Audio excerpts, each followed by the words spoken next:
The problems facing Europe cannot be presented in a simple outline such as we have offered for those of the United States. Europe is too diverse, on a national or even regional basis. Its long history has left too many influential survivals as exceptions to any simple analysis, and its class lines are more complicated and much more rigid than in America. Nonetheless, it is probably true to weight that America has passed Europe in the evolution of our Western civilization and that Europeans in general are concerned with problems, notably the problems of material acquisition, which were dominant in the United States almost a generation ago. However, because of the diversity of Europe, any statements we make about this situation would almost certainly have more exceptions than confirming examples. In Europe as a whole, the general picture we might draw is of a continent deprived, for at least one full generation 1914 to 1950 of political, economic, social, and psychological security. In consequence, that area came to regard these things as major aims in its personal behavior patterns. So many European families were deprived of even the necessary materials of living that they are today, to varying degrees, obsessed with the desire for these, now that it seems possible to get them. For this reason, the chief impression a visiting American brings back from Europe is one of grasping materialism and exaggerated individualism. This is a spirit akin to America of the 1920s rather than of the 1950s. It is found, with a variety of emphasis, among the peasants, the workers, and even the aristocracy, as well as among the bourgeoisie and petty bourgeoisie, where we expect it. It is combined with an antagonism between classes and groups that is rare in America except among the petty bourgeoisie. The middle-class adolescent revolt is rarer and much harsher in Europe, shot through with elements of hatred, where in America it is shot through with elements of indiscriminate loving. And in Europe the selfishness of middle-class girls is much greater than in the United States, probably because the stronger male-dominant tradition of Europe leaves them less freedom, less self-esteem, and lower personal evaluation. As an example of the diversity of Europe, we should say that this last remark is more true of Southern Europe than of Northern Europe, and largely untrue of England. In fact, most generalizations about Europe do not apply to England at all. In the European search for security, the two dominant aims have been security against a Soviet attack and nuclear war, and security against economic collapse such as occurred in the 1930s and opened the way to Nazism and World War H as noted above. The threat of a war with the Soviet Union was a myth to create giant military-industrial complexes which enrich certain families who own the multinational armament industries in the Western world. The disorganization of Europe in the immediate post-war period allowed the United States to play the dominant role in both of these aims. However, by the later 1950s, as fear of war and depression subsided, it became possible for Europe to adopt a more independent attitude.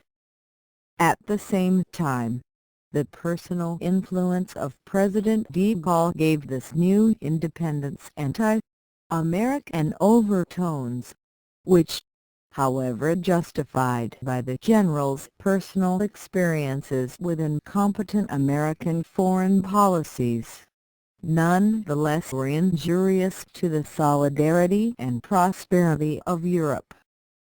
As long as American influence was dominant, the security of Europe was based primarily on America's strategic nuclear power, supplemented in an ambiguous way by the 15-nation NATO treaty, which included both the United States and Canada. On the economic side, European prosperity was based, for many years, on American economic aid. Both of these influences were exercised to develop, as an ultimate goal, an integrated Western Europe that would include Britain and be closely allied to North America. As we have already seen, these efforts gradually bogged down in a complicated morass of partly integrated systems on a functional, rather than a federative, basis, and by 1965 were stalemated over a number of unresolved inconsistencies of approach. These problems will be analyzed in a moment, but before we do so we should point out that a new Europe is clearly being formed on lines that have little in common with the Europe of pre-war days.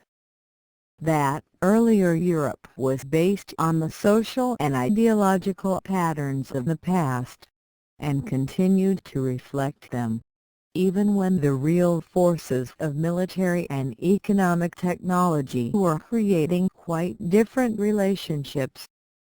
Moreover, these older patterns were quite rigid and doctrinaire. In most of Europe they showed sharp, almost irreconcilable, divisions into three political groupings that we might designate as conservative, liberal, and socialist. These represented, in order, the social forces of the 18th century, of the mid-19th century, and the early 20th century. The Conservatives stood for an alliance of all the forces of the period before the French Revolution of 1789, the agrarian and landed interests, the old nobility and monarchy, the clerical interests, and the old army. The Liberals stood for the bourgeois interests of the commercial, financial, and industrial revolutions. They were concerned with maintaining the dominant position of property, were usually rigid supporters of laissez-faire, were opposed to influence based on birth or land, were opposed to extension of state authority, and were usually anti-clerical and anti-militarist. The Socialists represented the interests and ideas of the working masses of the cities. They were in favor of democracy and individual political equality, and wanted the activities of the state to be extended to regulate economic life for the benefit of the ordinary man. The Socialists were generally opposed to the same social groups and older interests as the Liberals, but added to these enemies the bourgeoisie also. In general, these three diverse groupings were rigid, and put more emphasis on the things that divided them than on matters of common concern. Their hatreds were more dominant than their common interests. These divisions of Europe along lines of selfish interests, old slogans, doctrinaire hatreds, and misconceived rivalries made possible the rise of fascism and the disasters of World War I. Out of these disasters, in the turmoil and violence of the resistance, there began to appear the lineaments of the new Europe. This new Europe was much more pragmatic, and thus less doctrinaire. It was much more cooperative and less competitive. It was much more receptive to diversity, partial solutions, and the need for mutual dependence than the period before 1939 had been. On the whole, this new spirit, found among the leaders rather than among the masses, was much closer to what we have defined as the tradition of the West than the Europe of 1900 had been. It must be recognized that this new Europe had its roots in the resistance, and, as such, had traces of those elements of self-sacrifice, human solidarity, personal integrity, and flexible improvisation that appeared so unexpectedly among the hardened resistance fighters. We might say that many of the elements of outlook and leadership of the new post-war Europe emerged from underground, and were unnoticed by those who had not been in active contact with the underground. Thus they were not observed by the leaders in Washington and in London, even by de Gaulle, and, above all, were unreported by Alan Dulles, who was supposed to be observing the underground for the OSS from Switzerland. Supporters of this new outlook were determined to break free from the nationalistic hatreds of the pre-war period and to emphasize instead Europe as a cultural entity of diverse nationalities. Above all, they were insistent on the urgent need to heal the terrible breach, running through the heart of Europe, between France and Germany.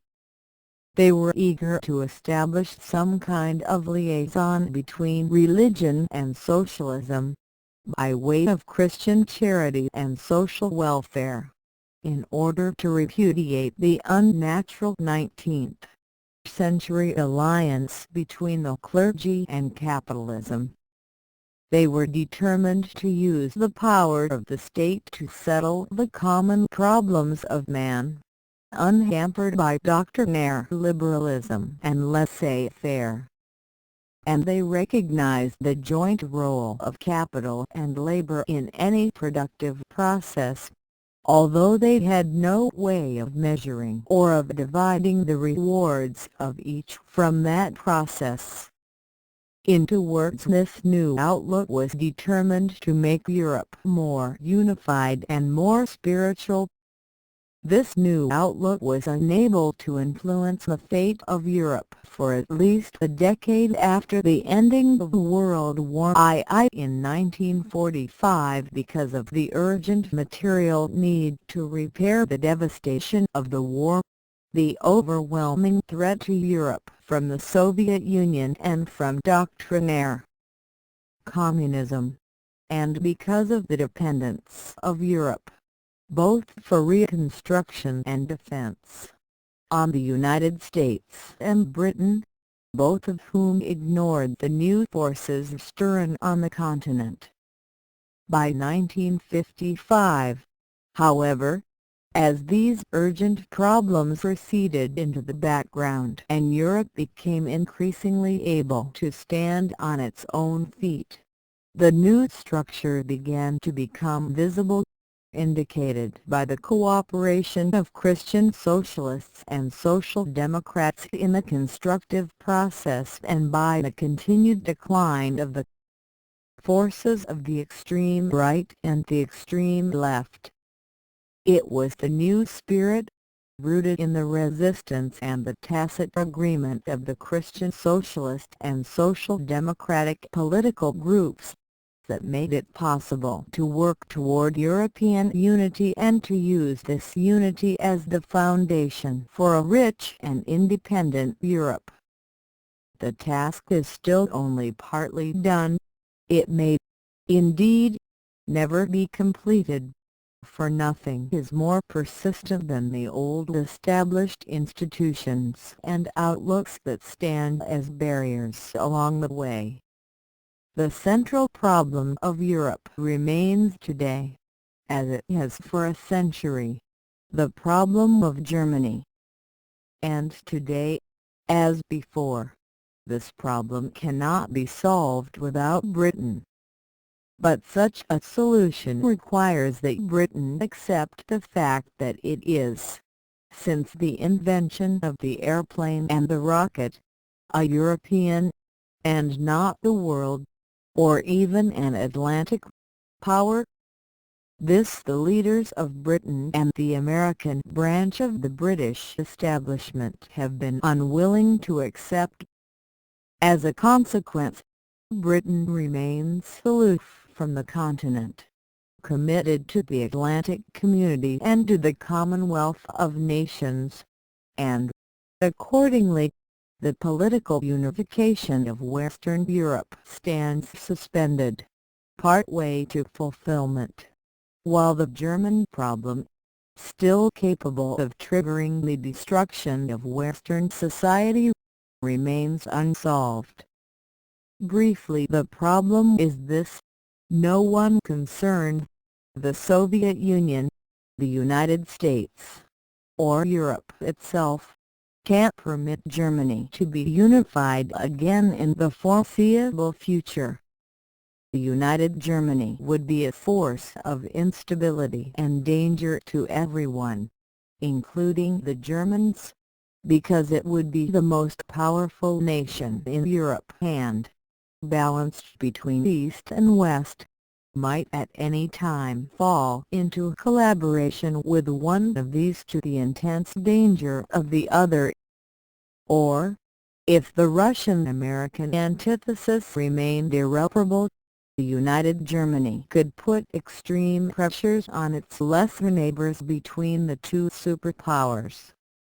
The peace and stability of Europe thus require the permanent division of Germany, something on which the Soviet Union is adamant to the point of resorting to force to retain it, although the official policy of the United States is still committed to a reunification of Germany, partly in the belief that the loyalty of West Germany to the Atlantic Alliance can be retained only if the United States remains explicitly committed to a future reacquisition of East Germany by West Germany. In fact, the eagerness of the latter to acquire the former is dwindling, although very slowly, since the East is now so poor that it could bring little but poverty to West Germany's booming prosperity. This separation of the Germanies can be made permanent only if each is incorporated, as fully as possible, into a larger, and distinct, political system. But the smaller countries of Europe, particularly the Netherlands and Belgium, do not wish to be united with Germany in any federated system that includes only one other large power, such as France or even France and Italy, since an alignment of West Germany and France in such a federation could dominate the small states completely. Accordingly, the small states want Britain, as a democratic counterweight to Germany, within any West European federal structure.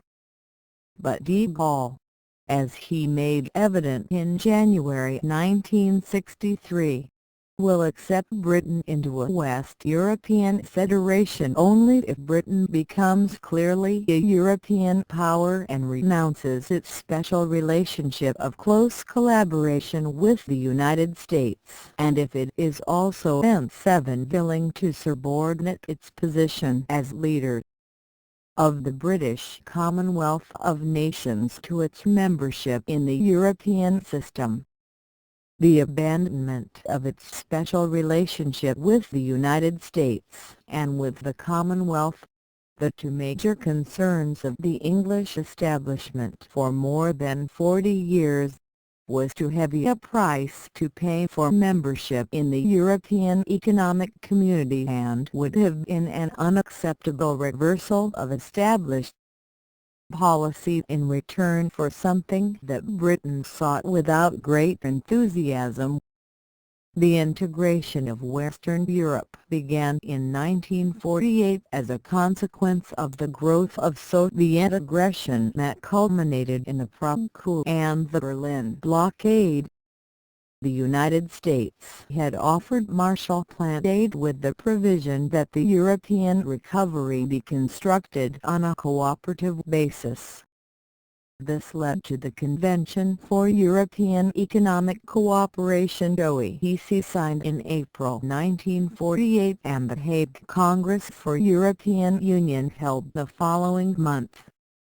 The OECD, which eventually had 18 countries as members and in 1961 was reorganized as the Organization for Economic Cooperation and Development (OECD), sought to administer American aid and further economic cooperation between sovereign states.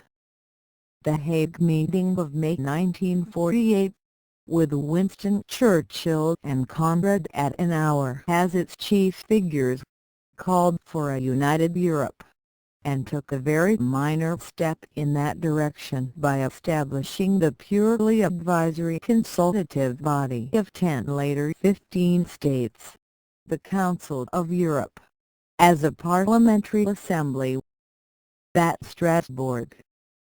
These steps were clearly inadequate. In 1950 Robert Schuman, then French Foreign Minister and later Prime Minister, who had been a German subject during World War I, suggested that a first step be taken toward a federation of Europe, putting the entire coal and steel production of France and Germany under a common authority. The real attraction of this project was that it would so integrate this basic industry that it would make any war between France and Germany physically impossible. One element in this project was to reconcile the anti-Germans to the economic rehabilitation of Germany, which the continued Soviet aggressions made increasingly necessary. It would also provide a solution to the Franco-German disagreement over the final disposition of the Saar. From this came the European Coal and Steel Community. This was a truly revolutionary organization, since it had sovereign powers, including the authority to raise funds outside any existing state's power. This treaty, which came into force in July 1952, brought the steel and coal industries of 6 countries: France, West Germany, Italy, and Benelux under a single high authority of 9 members. This supranational body had the right to control prices, channel investment, raise funds, allocate coal and steel during shortages, and fix production in times of surplus. Its power to raise funds for its own use by taxing each ton produced made it independent of governments. Moreover, its decisions were binding, and could be reached by majority vote without the unanimity required in most international organizations of sovereign states. The ECSC was a rudimentary government, since the high authority was subject to the control of a common assembly, elected by the parliaments of the member states, which could force the authority to resign by a 2/3 vote of censure, and it had a court of justice to settle disputes. Most significantly, the ECSC Assembly became a genuine parliament with political party blocs: Christian Democrats, socialists, and liberals, sitting together independent of national origins. By 1958 the ECSC had abolished internal barriers to trade in oil and steel. Among the six, such trade increased by 157% during the first 5 years and had set up a common tariff against imports of coal and steel into the six. Production of steel increased 65% during the 5 years, and the process of using ECSC funds to modernize the coal industry and to close down exhausted mines, moving hundreds of thousands of miners out of mining and into other employment, had begun. When the Korean War began in 1950, the United States demanded formation of 12 German divisions to strengthen NATO in Europe.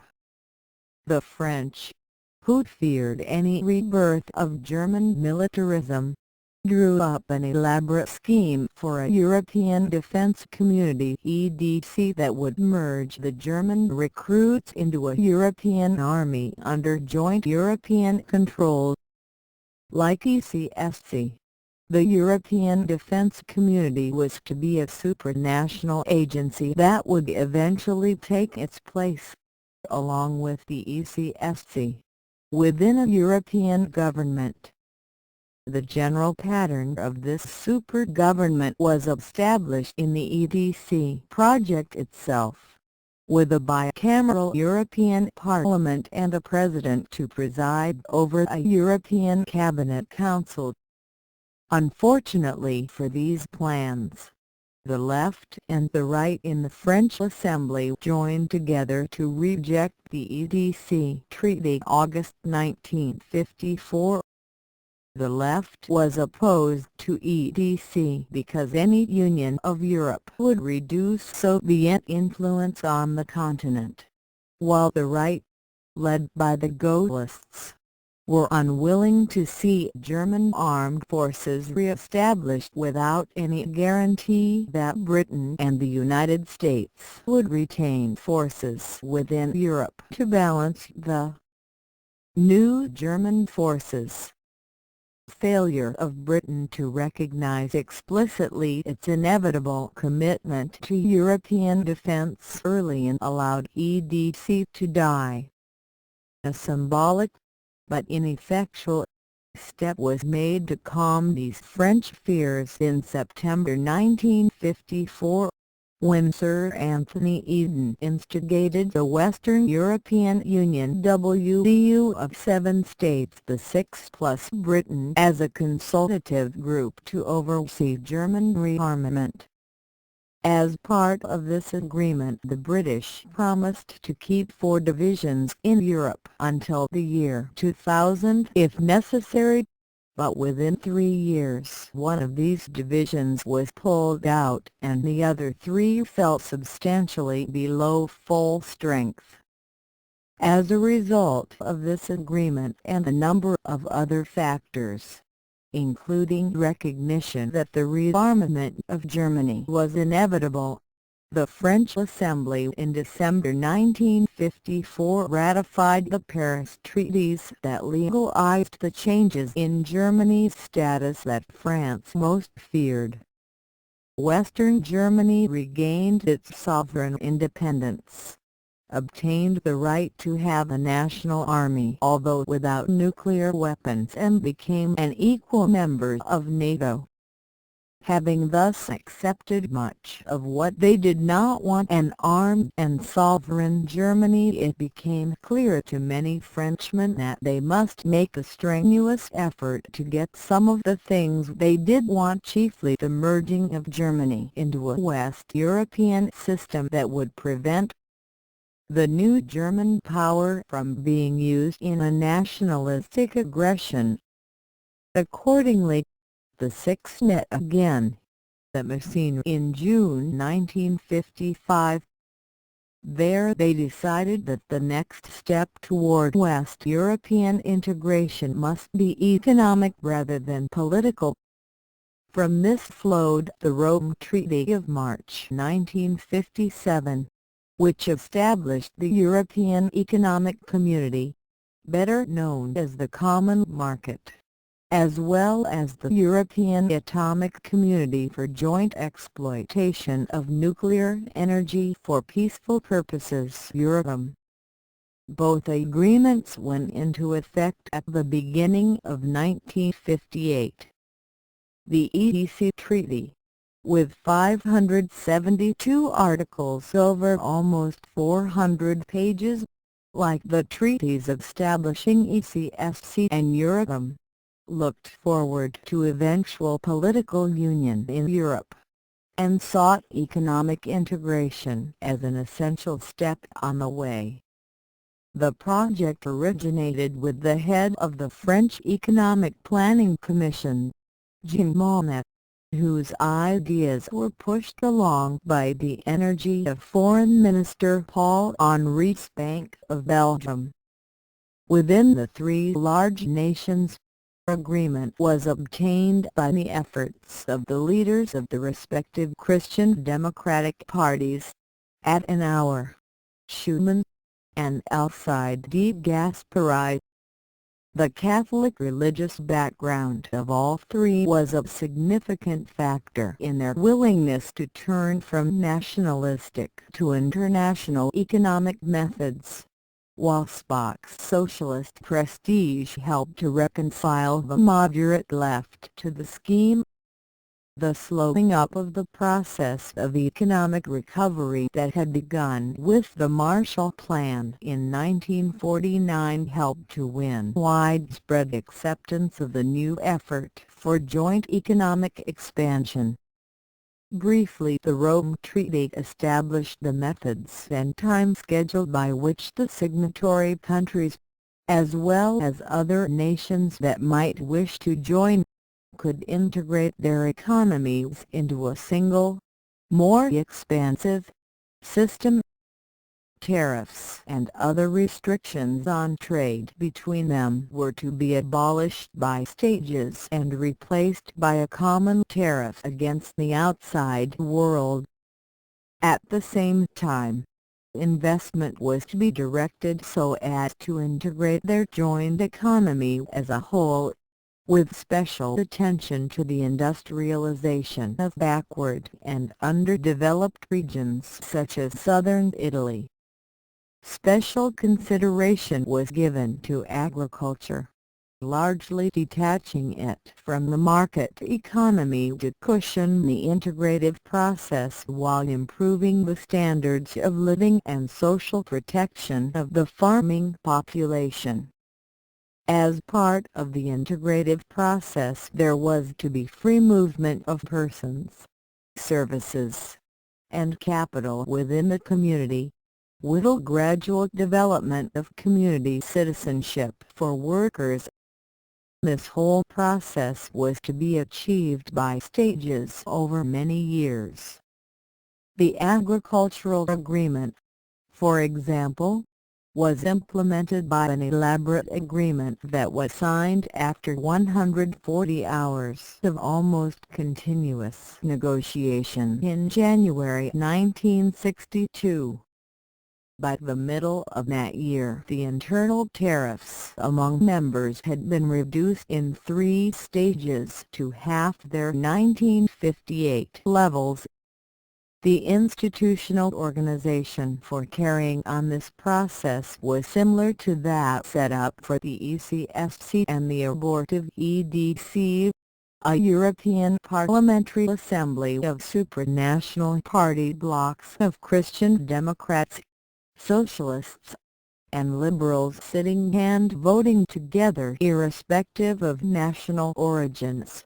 The Council of Ministers representing the member governments directly, an Executive High Commission of 9 that is enjoined by law to exercise their functions in complete independence of their national governments. The Court of Justice with powers to interpret the treaty and settle disputes. To advisory groups, the Monetary Committee and the Social and Economic Committee, a European investment bank to channel funds for integrative and development purposes within the community. The Overseas Development Fund to do the same for former colonial territories now associated indirectly with the ECC, a European Social Fund for Industrial Retraining and Unemployment Compensation, and finally the two associated communities ECSC and Euratom. These last two were integrated with ECC from the fact that the Parliamentary Assembly, the Court of Justice, and the Council of Ministers are shared by all three communities.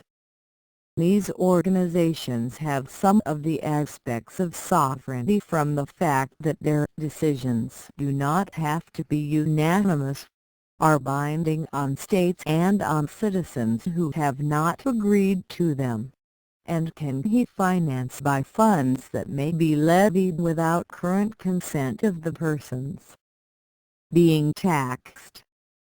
On the whole, the supranational aspects of these institutions will be strengthened in the future from provisions in the treaties themselves. All this is very relevant to the remarks in the last chapter on the disintegration of the modern, unified sovereign state and the redistribution of its powers to multilevel hierarchical structures remotely resembling the structure of the Holy Roman Empire in the late medieval period. The impact of these tentative steps toward an integrative Europe has been spectacular, especially in the economic sphere. In general, the economic expansion of Western Europe, especially its industrial expansion, has been at rates far higher than those of communist-dominated Eastern Europe, with the EEC rates higher than those of non-EEC Western European countries, and considerably higher than those of either Britain or the United States. By 1960 the 300 million people of Western Europe had per capita incomes over a third higher than the 260 million persons in the same area had in 1938 to 1939. Industrial production more than doubled over the same time span, while agricultural production was a third larger with a smaller working force. This optimistic picture was even brighter for the six of the EEC, whose general economic growth rate was considerably over 6% a year during the 1950s. This was more than double the rate of growth in the United States, which was not much different from that in Britain. If these rates are maintained, it has been estimated that the income per head in the EDC would increase from about a third of the income per head in the United States in 1960 to more than half the United States income per head in 1970. The reasons for this relative boom in the EDC and in Western Europe generally in comparison with the slower economic dynamics of the English-speaking countries are of some importance. It does not seem to rest, as might appear at first glance, on a contrast between directed planning and laissez-faire, because, within the EEC, the French economy is fairly rigorously planned and the West German economy is surprisingly free, yet both have had high rates of growth. The West German conditions, however, have been misleading and have arisen very largely from artificially low wage levels and thus low costs of production, especially on articles for export into the international competitive market, such as Volkswagens. These low labor costs arose from a large number of East European refugees seeking work in Germany, a condition that will be of decreasing importance in the future. The conditions of economic growth in the EDC has been based on steady demand, high rates of investment, and liberal fiscal and financial policies. In 1961, for example, the rate of net investment in Britain was about 9% compared to the West German rate of about 17%. The high demand that spurred on this process arose from fiscal policies, but also from the large new market of about 100 million persons provided in the EC. In Britain and in the United States with Canada, fiscal policies were much more conservative, with demand somewhat dampened down by efforts to balance budgets, to control inflation, and to influence both adverse balances of international payments and the flows of domestic credit by conservative financial policies, notably high interest rates.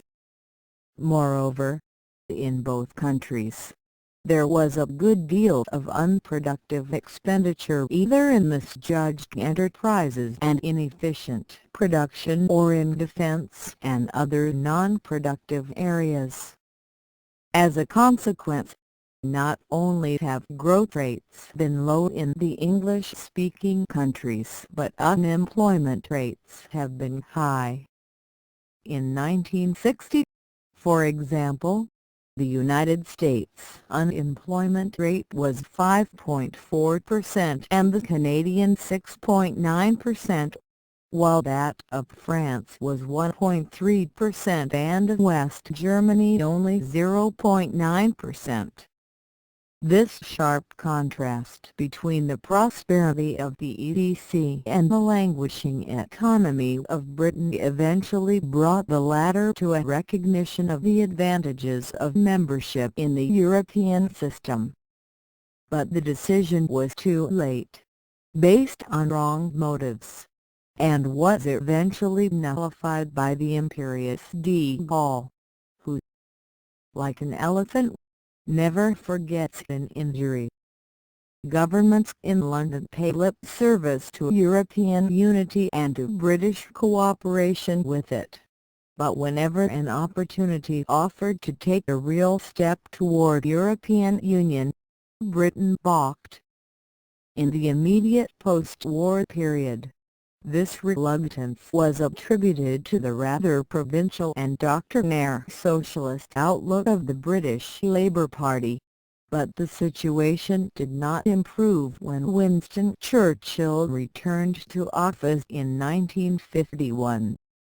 The general British outlook was that British participation in a united Europe was precluded by Britain's rather intangible and sentimental commitments to the Commonwealth and to the United States, that is, to the English-speaking idea, and that a unification of Europe without Britain would be a threat to British markets on the continent.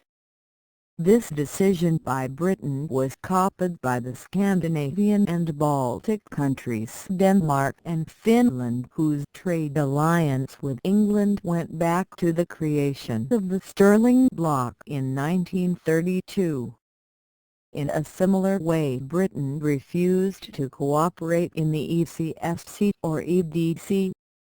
This reluctance in London was a great tragedy, excluding Britain from the European growth toward economic prosperity, making it difficult or impossible for the European effort toward integration to make decisions that would have hastened the whole integrative process, and leaving Britain emphasizing Commonwealth and American relationships that were less and less prepared to give due weight to British ideas and power.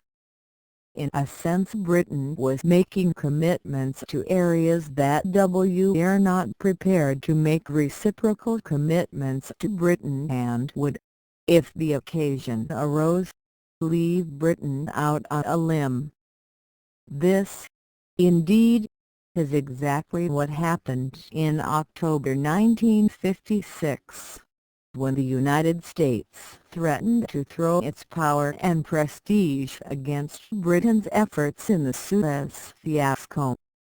And throughout the period, the chief Commonwealth countries, notably South Africa and Canada, made it perfectly clear that they were not willing to make any notable sacrifices for Britain's prosperity, and were reluctant to follow London's lead in many of the world's political issues of the period. In fact, even with Commonwealth preference and all the intangibles that link the Commonwealth together, Britain's trade and financial links with the Commonwealth are decreasing in importance, and the links of both with outsiders are increasing. For example, Nigeria and Ghana doubled their exports to EEC over the 1955 to 1959 period, while their exports to Britain decreased by 15%. On the whole, in recent years, the countries associated with the sterling area have found that association one of decreasing satisfaction. This is reflected in matters other than market conditions. Sterling itself has been subject to periodic crises since the war ended. The reason is obvious, for the United Kingdom tries to handle $12.3 billion in imports and $10.9 billion in floating short-term debts on a base of reserves of no more than $3 billion in 1961, while, at the same time, the EDC, with $16 billion in reserves, had only $2 billion in short-term debts and handled $23.2 billion in imports. As a result of all this, London is decreasingly attractive as a source of investment capital, while the EDC becomes increasingly prominent in that activity, and as a source of development funds for backward areas. The United Kingdom has ceased to be of major significance. In 1960, for example, the United States provided $3,781 million and the EC provided $2,626 million, compared to the United Kingdom's $857 million and the rest of the OECD countries' $469 million. In fact, Germany's $616 million was almost comparable to Britain's $857 million, with both are less than France's $1,287 million. Thus the six provide about a third of the world's financial assistance to underdeveloped countries, while Britain provides only 1/9. Considerations such as these help to indicate that the Commonwealth attachment to the United Kingdom is based rather on the intangibles of traditions and old patterns than on the solid advantages of today's economic and financial situation. The merging of the United Kingdom into the EEC would still give a fair jolt to economic life both in England and in the Commonwealth, but the slack would be taken up very rapidly. In fact, the rising demand for goods of higher quality in Japan will probably draw much of the export trade of New Zealand and Australia in butter, meat, or even wool from their older English-speaking markets even without Britain joining the common market. The reluctance of the English leadership to face these changing conditions, like their refusal to face the causes of Britain's economic lassitude, contributed much to confuse the situation that Europe, and especially the EC, reached by the mid-1960s. In December 1956, in a vain effort to sidetrack European integration, British Foreign Secretary Selwyn Lloyd produced a grand design, a pompous name for an undigested scheme to dump an assortment of European consultative bodies into the common assembly of the coal and steel community. This idea was generally recognized as sabotage, and sank without a ripple. The next British effort was for a free trade area. This was a scheme to permit British goods to enter the common market without Britain joining it. This was necessary, in British views, because the joint external tariff of the ECC was higher than the tariffs of 4 of the 6 had previously been, and would reduce British sales in those countries. The Free Trade Area plan was for an all-Europe free trade zone embracing the 6 along with all those who did not wish to join the EDC. That means that the Free Trade Area would abolish mutual trade barriers but would not establish a common external tariff. This British suggestion, made in November 1956, was regarded within EEC as another effort at sabotage, or, at best, a typical British attempt to have the advantages of both worlds by combining the abolition of European tariffs on British goods with continued British preference for Commonwealth foodstuffs. The lower prices on the latter compared to food prices within the 6 would permit Britain to have lower wage costs and thus lower industrial prices to give British industry a competitive advantage in the unprotected common market.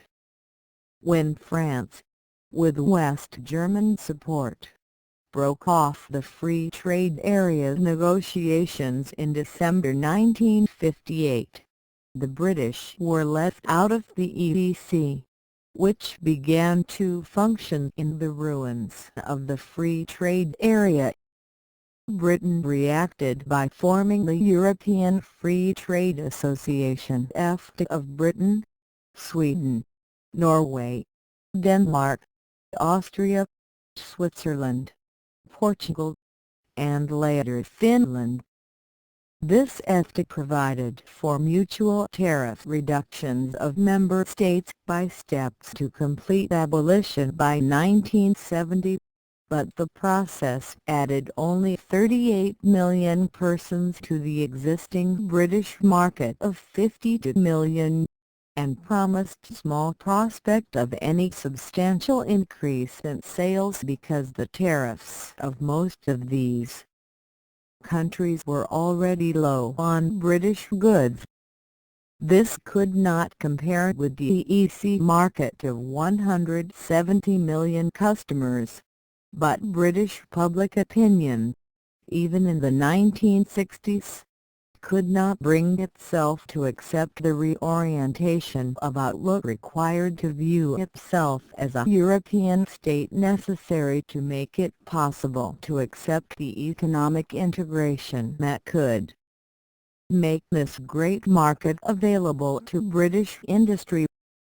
For this, the semi slump of 1960 to 1961 was needed, and only in July 1961 did the British government announce its readiness to start the complex negotiations needed for its joining the common market. By that late date, de Gaulle was well established in power in France, and was prepared to impose his own peculiar point of view on the negotiations. The French economic resurgence, which the British so belatedly asked to join, was in no sense a consequence of de Gaulle's policies, nor were they synchronized, except accidentally, with the advent of de Gaulle and his Fifth French Republic on May 13, 1958. The basis for the French economic boom was laid under the Fourth French Republic, and de Gaulle simply profited from it.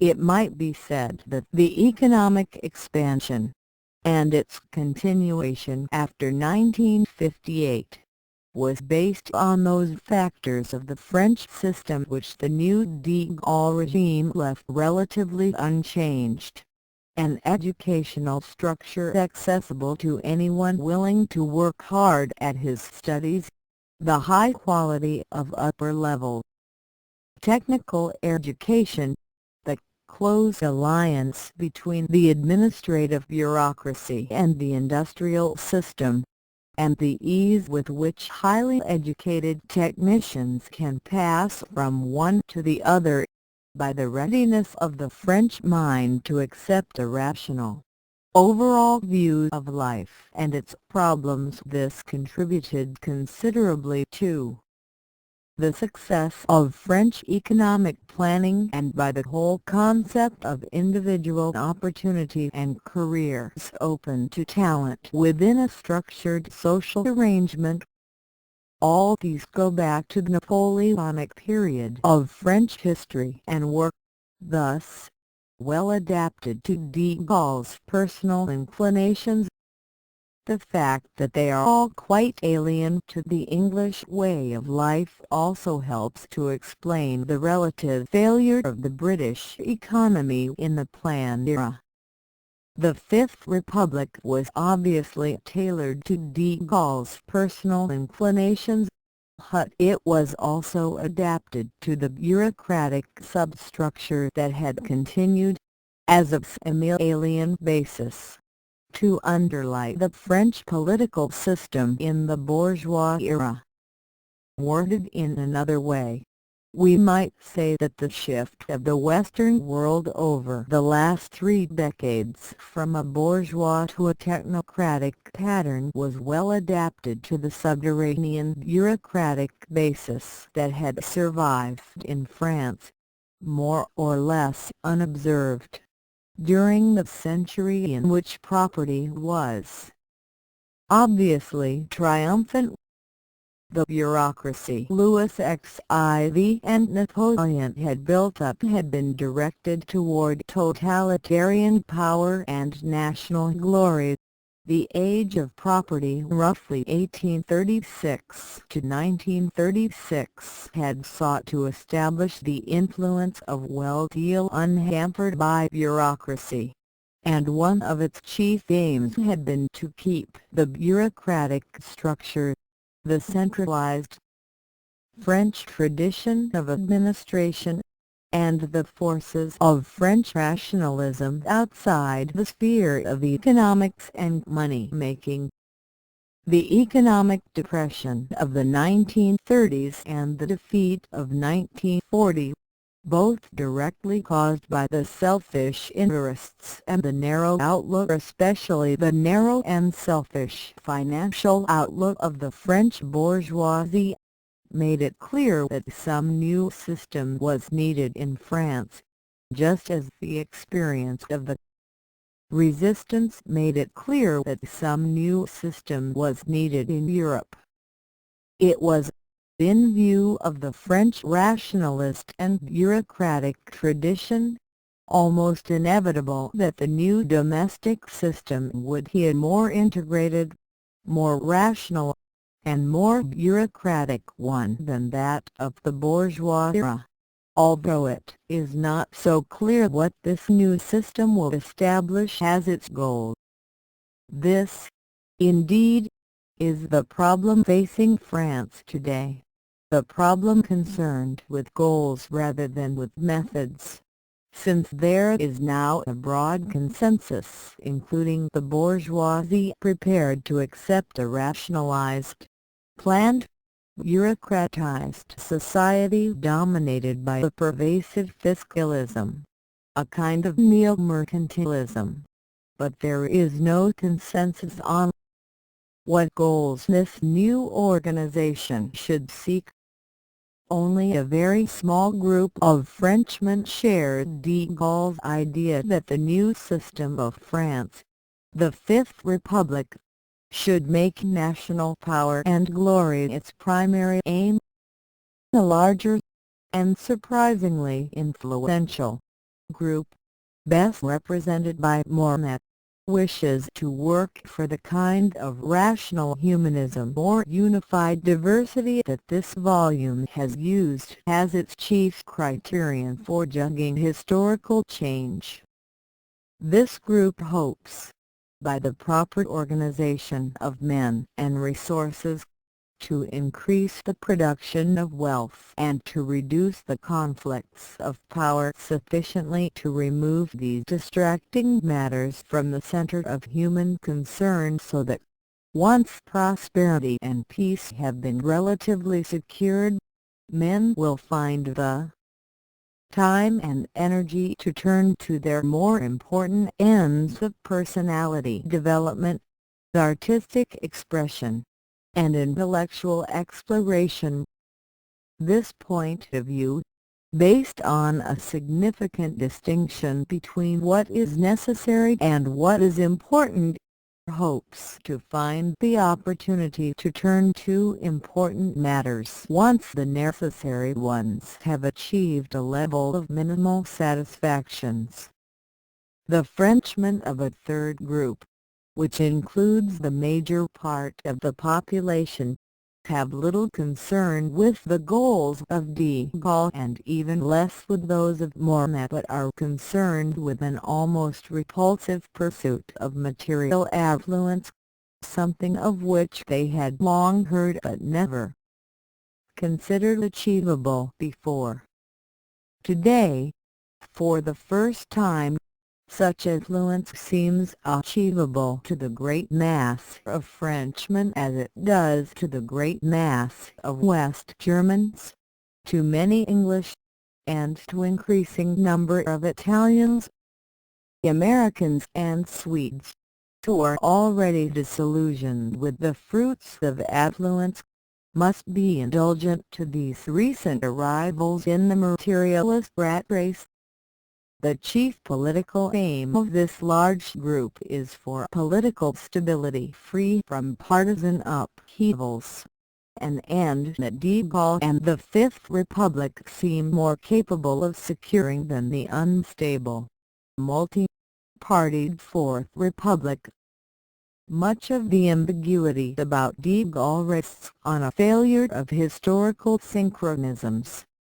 This can be seen in regard to the three aspects of a political ideology: the economic management, and see the relationship between these two.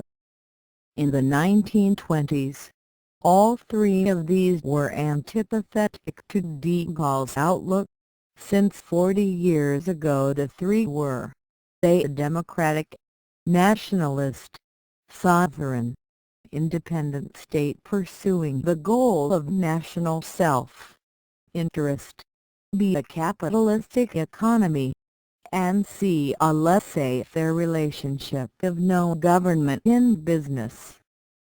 De Gaulle's ideas are rather those of Louis Xiv, that is, a sovereign, independent, authoritarian state pursuing the goal of national glory, b a mixed economy of a corporative sort, and c political domination of economic life. The point of view of the new Europeans on these matters was a democratic, cooperative political structure of shared and divided powers on a European basis, seeking peace and stability in an interlocking organizational structure rising through European, Atlantic Western, and worldwide levels, b a mixed economy, and c a planned, state-directed drive toward increased affluence. De Gaulle cares only for A and has little interest in B or C so long as they provide him with a rate of economic expansion capable of supporting his ambitions in A. The mass of French people cared little about de Gaulle's ambitions in A so long as they obtain political stability that will allow them to seek the affluence they wish from C, while the technicians, concerned largely with B, are prepared to let de Gaulle seek glory in A, and the people seek affluence in C so long as both leave them alone to manage the proper mixture of the economy they desire in B. Thus France, by this most extraordinary mixture of cross purposes, is led into the future by a man whose ideas in all three areas are almost completely obsolete. It is easy for English-speaking persons to condemn de Gaulle. Many of them consider his obsolescent ideas a danger to Europe and to the world. Indeed, they are, but this does not mean that they do not have some basis in de Gaulle's personal experience and in the recent history of France itself. The general was determined to restore the power and prestige of France as an independent state within a context of national states similar to that in which France had suffered the blows to its prestige in 1919 to 1945. To him these defeats were almost personal psychic injuries that could be repaired only by new French triumphs in the same nationalistic context and not by successes in an entirely different context such as that of an integrated Europe. Obsessed by the pursuit of the glory of France in the nationalistic era in which his own character had been formed and personally piqued by the rebuffs he had received in his own career, the rejection of his military advice by his superiors in the 1920s and 1930s, the defeats of France in the diplomatic and military arenas in the period 1936 to 1940, the rebuffs administered by the United States Department of State and the White House to his efforts to make himself the leader of the Free French in 1940 to 1943, and finally the general belittling, as he saw it, too, his ideas and dignity during the liberation. All these served to make his outlook more remote, more rigid, and more opinionated until he came to regard himself as the God-given leader for a revived France and came to regard the English-speaking nations as the chief obstacles in his path to this end. The culmination of de Gaulle's irritation with the United States came during the 5 years 1953 to 1958, during which he was retired from public life and had to watch, in helpless impotence, John Foster Dulles' studied belittling of France's role in world affairs. The American Secretary of State's unilateralism and brinkmanship, his emphasis on the Far East and his ignoring of Europe, his refusal to consult with his NATO allies, and his lack of sympathy for the French position in Indochina, Algeria, and Europe itself, all this drove de Gaulle into an icy antipathy for American policy and conviction that the interests of France could be protected only by France itself and could be furthered as well by collaboration with the Soviet Union as by alliance with the United States. De Gaulle was especially irritated by the American lack of concern for French and European interests in nuclear weapons policy. Dulles' willingness to go to war with the Communist powers over Asiatic questions such as the Chinese offshore islands or the Formosa Strait without consultation with its European allies, when the most immediate consequence of any Soviet-American war would be a Russian attack on Europe and the exposure of France to a threat of nuclear attack over an issue on which Paris had not even been consulted, gave de Gaulle perfectly justifiably profound irritation. When the disruption of French political life over the Algerian dispute brought de Gaulle back to public life as premier in June 1958, he took steps to end this situation. What he wanted was a Western Troika, that is, the tripartite consultation of the United States, the United Kingdom, and France on all world disputes that could involve NATO in war in Europe. In this way he hoped to prevent in the future such events as Dulles' unilateral cancellation of the American offer of credits for the Aswan Dam that had led to the Suez Crisis of 1956. This suggestion by de Gaulle was rebuffed, and led by logical steps to his decision to disentangle France from its NATO obligations and to establish an independent French nuclear force de frappe. According to de Gaulle's line of thought, Washington not only ignored French interests and ideas on a worldwide basis, but involved it, without consultation, in the risk of war in Europe. The general also argued that the growth of nuclear stalemate between the United States and the Soviet Union left Europe unprotected so long as it based its security on an American threat of nuclear war with the Soviet Union. Washington, he felt, would not reply to a Soviet aggression in Europe by any nuclear attack on the Soviet Union when it realized that the Soviet counter-reply to such an attack would heed the nuclear devastation of American cities by Soviet missiles. Why, according to de Gaulle, would the United States destroy its own cities in retaliation for a Soviet aggression, at any level, on Europe?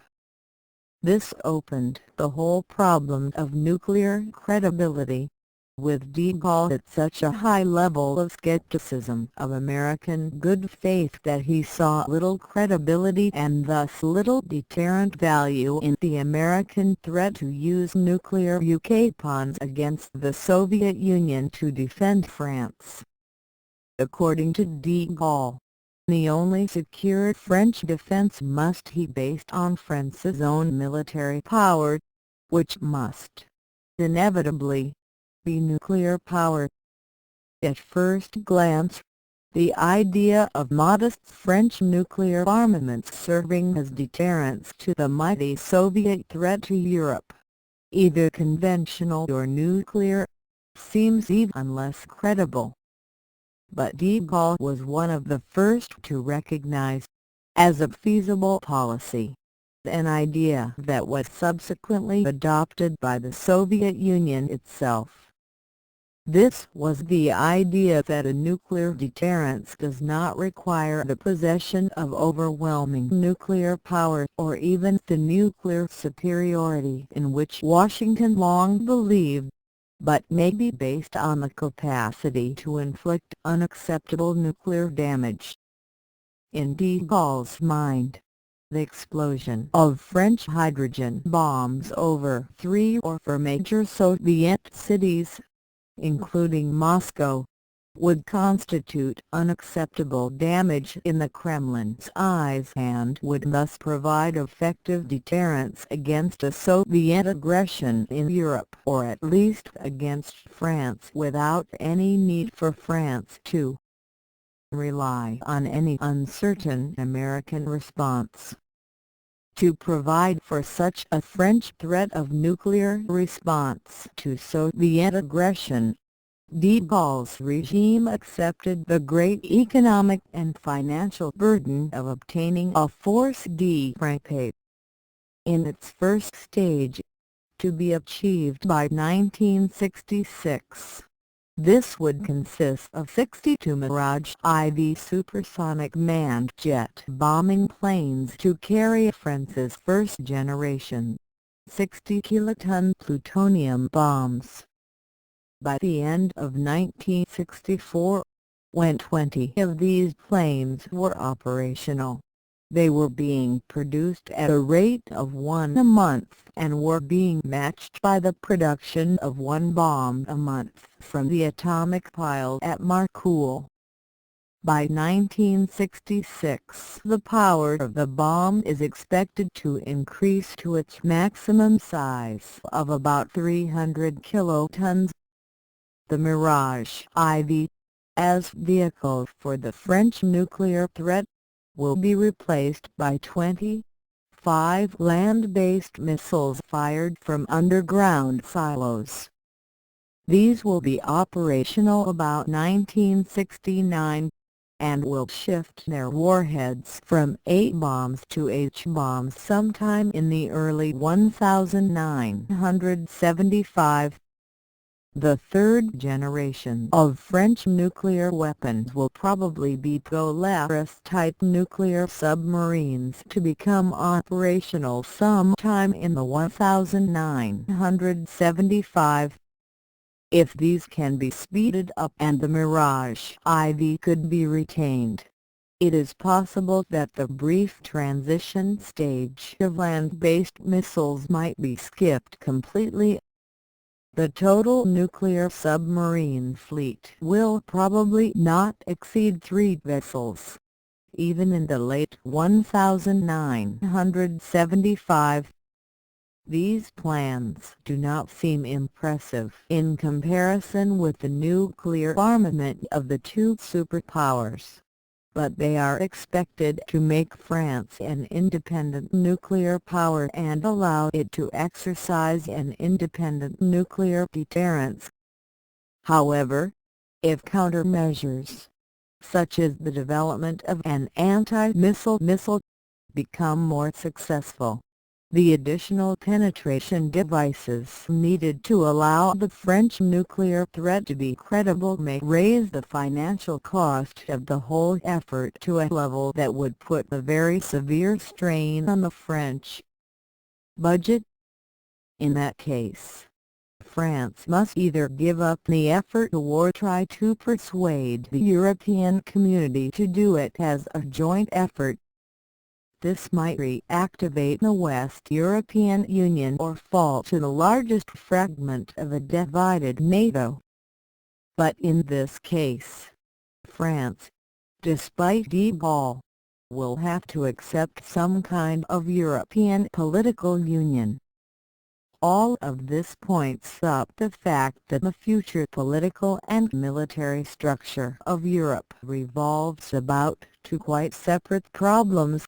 One, will it be a united Europe or a Europe of national states, as de Gaulle wants, and will it be aligned with the United States, or will it be an independent neutralist factor in the Cold War? The United States wants Europe to be united and allied. De Gaulle wants it to be disunited and independent. The Kremlin wants it disunited and neutral. London's policy, until 1960, was to see it disunited and allied to the Atlantic system. It seems likely, for reasons already given, that Europe's interests and those of the world as a whole might be served best if Europe could be united and independent. Moreover, In view of the conflicting forces involved, it seems very likely that Europe, after a considerable delay caused by de Gaulle, will finally emerge as united and independent. Thus the future of Europe, like that of France itself, depended, in the mid-1960s, on de Gaulle's continuance in office.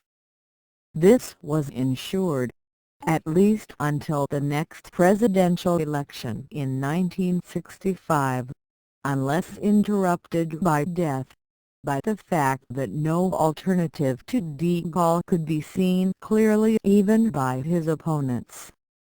In the early 1960s, the political pattern of France was dominated by four factors. 1. The terrorism of the extreme right, led by the secret army organization OAS, which resisted the Algerian settlement even after it was completed in 1962 and made several efforts to assassinate de Gaulle. 2. The disorganization and discontent of the older political leaders as de Gaulle continued to change French politics to a simple administrative structure with himself as an almost monarchical figure standing as a symbol of France above political considerations.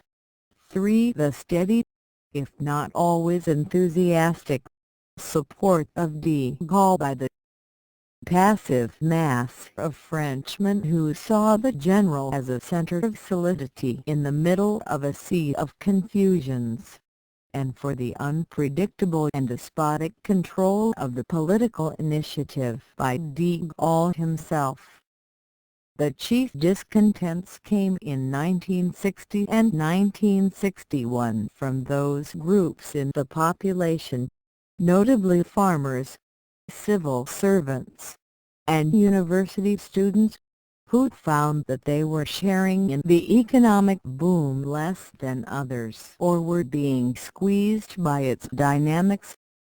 The price inflation of about 50% in the decade following 1953 injured government employees, whose salaries did not rise as rapidly as prices.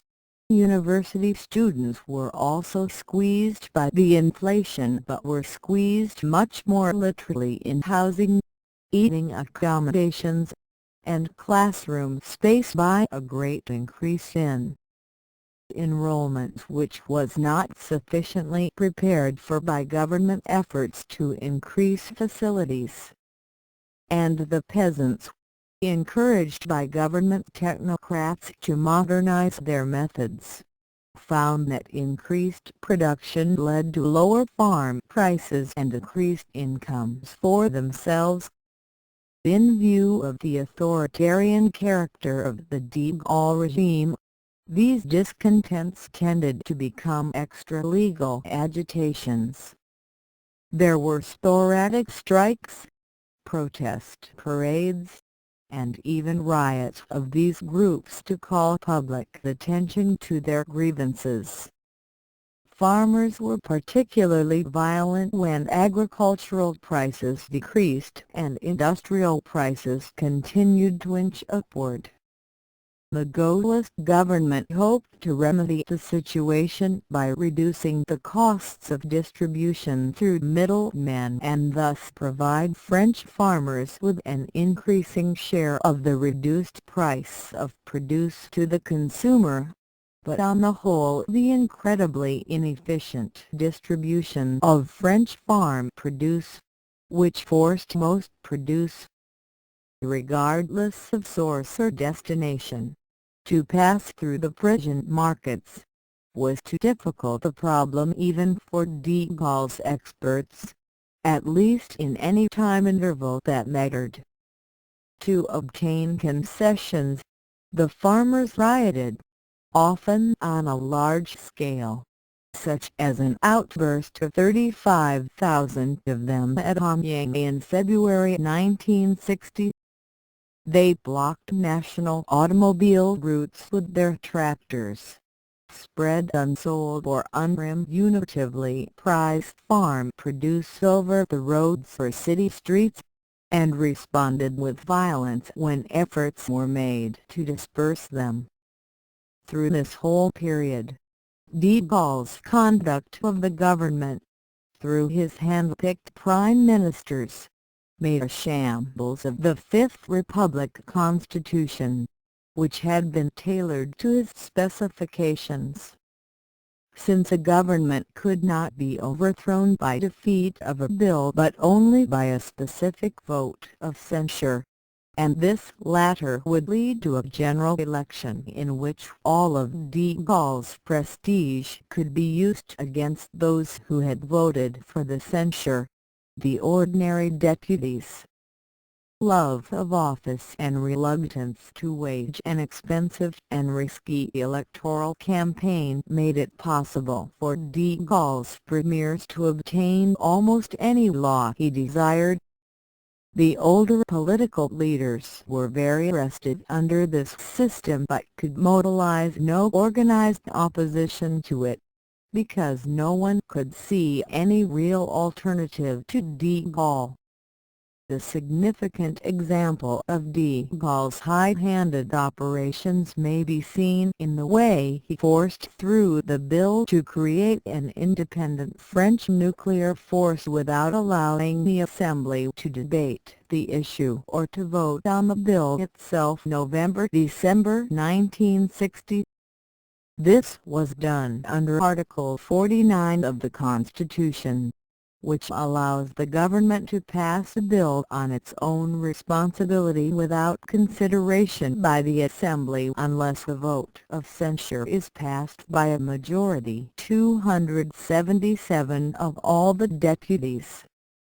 By use of this article, the 3 readings of the Nuclear Arms Bill were replaced by 3 motions of censure that obtained no more than 215 votes. There seems to have been a clear majority, both in the Assembly and in the country as a whole, against the nuclear force, but few were willing to risk the fall of the government with no acceptable alternative in sight, and even fewer were willing to precipitate a general election. As might be expected in such a system, the danger of assassination as a method for changing the government increased greatly, but de Gaulle continued on his imperturbable course in spite of a number of attempts on his life. One of the chief dangers to the Gaullist regime came from the discontent of the highest officers in the armed forces. But the mutiny and revolt of several army contingents in Algeria in April 1961 showed fairly clearly that this opposition movement was largely restricted to the highest officers, and de Gaulle was able to eliminate them and thus to reduce them, like the rest of his opponents, to angry impotence or to assassination efforts. De Gaulle's success in retiring from public life, the only surviving Marshal of France, Alphonse Juin, clinched his superiority over the army. Equally successful, and typical of de Gaulle's actions, were his constant appeals to public opinion, by television or on personal regional tours, or by local elections or plebiscites, against the disunited opposition, especially against the traditional political party leaders. A successful example of these techniques occurred in 1962 when de Gaulle decided to change the method of electing the president or re-electing himself from the constitutional method of choice by an electoral college of 80,000 notables to election by popular vote. To bypass the Senate, which was constitutionally entitled to vote on such matters and would unquestionably reject the change, de Gaulle announced that the amendment would be submitted to a popular referendum of the whole electorate. This method of changing the constitution by referendum was denounced as unconstitutional by all the political parties except his own, and was declared illegal by the Council of State. Gaston Monnerville, President of the Senate, who would become President of France if de Gaulle died, denounced the referendum as illegal, and accused de Gaulle of malfeasance. When de Gaulle's rage at Monnerville became evident, the Senate re-elected Monnerville as its presiding officer with only 3 dissenting votes. The Assembly, in an overnight session, October 4–5, 1962, passed the vote of censure with 280 votes.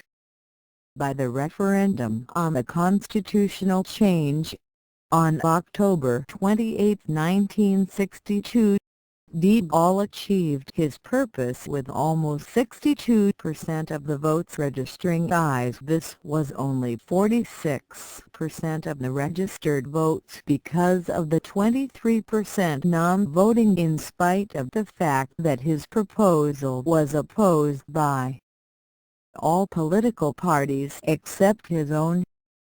The following month, November 1962, in the general election made necessary by the vote of censure, de Gaulle's bloc won 234 seats out of 480, with an additional 41 seats committed to his support. The right was practically wiped out in the election, although the Communists increased slightly to 41 seats. This pattern of personal and rather arbitrary rule, opposed by the older ruling groups but sustained by the ordinary Frenchman whenever de Gaulle asked for such support, has continued to be the pattern of de Gaulle's political system, and will undoubtedly continue unless he meets some unforeseen sharp diplomatic defeat, or a domestic economic collapse. Both of these are unlikely at the present time. While French political life passed through these stages of superficial drama and fundamental boredom, British political life wallowed in a malaise of mediocrity. No groups were actually discontented, and certainly none was enthusiastic about the situation in Britain over the 957–1964 period leading up to the general election of October 1964. The Conservative government came to office in 1951, was returned in the elections of 1955, and returned again in the elections of October 1959. Anthony Eden served a brief and rather unsuccessful prime ministership from the retirement of Winston Churchill in April 1955 until his own retirement in favour of Harold Macmillan in January 1957. The latter's term of office had no spectacular failure such as Eden had experienced in the Suez Crisis of October 1956, but on the whole there were also no great successes. Macmillan sought to avoid issues if possible, to strengthen contacts with the United States and the Commonwealth by personal diplomacy, to follow Washington's policy as closely as possible without appearing openly obsequious, and to hold a fairly tight rein over the Conservative Party and the House of Commons. An endless series of nasty little problems were met and somehow disposed of, to be followed by the rise of similar problems without any significant changes of course or speed. The broad, The chief problems arose from the demands of various areas within the Commonwealth for self-government and the intrusion of the racial issue into these disputes, especially in Central Africa, East Africa, British Guyana, and Malaya. The chief problems at home were equally endless and were concerned with the continual weakness of the pound sterling on the foreign exchange market and the social problems associated with the British economic expansion, such as increased vehicular traffic, spreading juvenile and adolescent delinquency, an apparent decline in the level of adult moral behavior, and the growing attacks, especially in industry and finance, on the economic basis of the older establishment. In general, there was a slow-spreading disillusionment with the structure of English society, especially with the continued dominance by the old established families of political and economic life. This was especially notable among the middle and lower middle classes, while the lower class was, apparently, less antagonistic because of the continued relative prosperity and, above all, from the weakening of what might be called the Labour Party ideology of class conflict. In spite of a weakening of class antagonisms, there was a spreading rejection of the established class structure of England as it had existed for about a century. The good manners of the lower and middle classes, which had made visits to England such a pleasure, have slowly worsened, since they have come to be regarded as a mark of acceptance of the rigid class structure of the country, something that is decreasing in all classes. This shift is evident even in legislation, such as an Act of 1963, permitting peers to give up their titles in order to run for office in the House of Commons. It is, perhaps, most threatening in the animosity expressed by some of the new class of very rich who reject the established social prestige of the older aristocratic families.